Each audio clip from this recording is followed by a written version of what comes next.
I was the first to wake the following morning, and when I saw that the sun was just about to make its morning appearance, I shook Meek awake so he wouldn't miss it.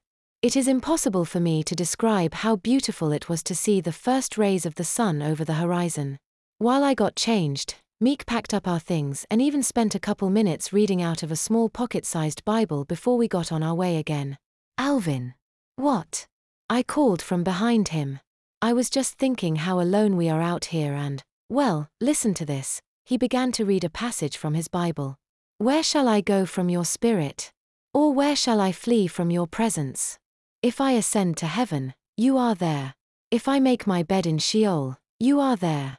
If I take the wings of the morning and dwell in the uttermost parts of the sea, even there your hand shall lead me, and your right hand shall hold me. Heh. I grunted thoughtfully as I slipped off my wet goodnight. Sounds like no matter where we go, God's going to be there before us, he said with gleefulness in his voice. Trying to be funny, I said, if it had said dirt bike instead of wings, I would have thought it was wrote about the two of us. I don't think they had dirt bikes back in the Bible times. Meek said with a chuckle. Too bad. I said, would have cut down on all that donkey riding. There was a minute pause before Meek asked, did you know Jesus owned a car? What? I exclaimed. Yep. He owned a Honda. I couldn't help but to laugh. No, he didn't. Sure he did. It says right here in the Bible that Jesus and his apostles were all in one accord. I groaned. Meek, that was bad. He laughed. Did you know that they had baseball back in the Bible days? No way. I said, even though I was expecting the joke this time. Yes way, the very first baseball game is recorded in the scriptures. He said seriously.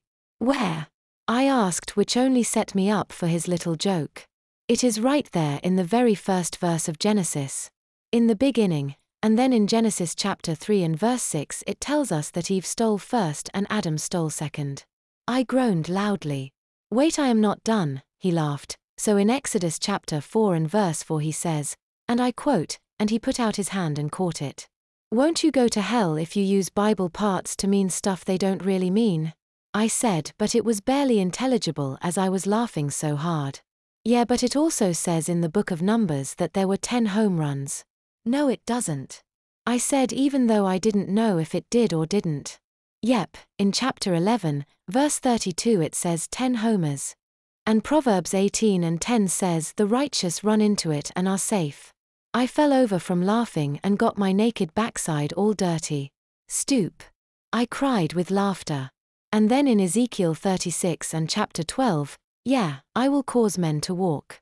After that, we both were laughing too hard to talk for a spell. I got to my feet and was brushing my backside off when he began to machine gun me with bad Bible jokes. Why wouldn't anyone play poker on the ark? Meek asked. I dunno. I laughed. Because the animals were on the deck. Meek. I groaned and hooted at the same time. Before I could stop laughing, he hit me with another one. Where was King Solomon's temple located? I'm afraid to ask. I whimpered. Laughing, he said, on the side of his head. Ah! I cried from the pain of such a corny joke. Why did Moses cross the Red Sea? Before I could respond, he hit me with the punchline. To get to the other side, weren't you tired of all those why'd the chicken cross the road jokes? Stop. I begged. Laughingly he relented with, sorry, but I got a million of them just as bad as those.